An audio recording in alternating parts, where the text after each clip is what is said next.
จะออกมาไปจิตวันนี้มึงทำอะไรน้องไม่น้องไม่กล้าตื่นไอ้กี่โมงมันตกหัวน้องเลย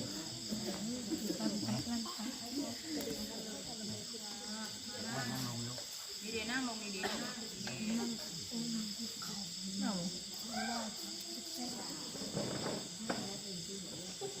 เนิร์ดเขาเสร็จกันหมดแล้วเนิร์ด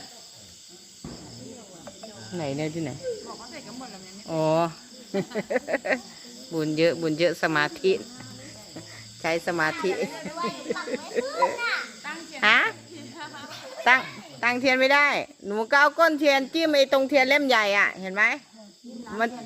น้ำเทียนเล่มใหญ่น่ะลงมาแล้วก็ปากเทียนเล่มใหญ่เห็นไหมน้ำเทียนเล่มใหญ่น่ะ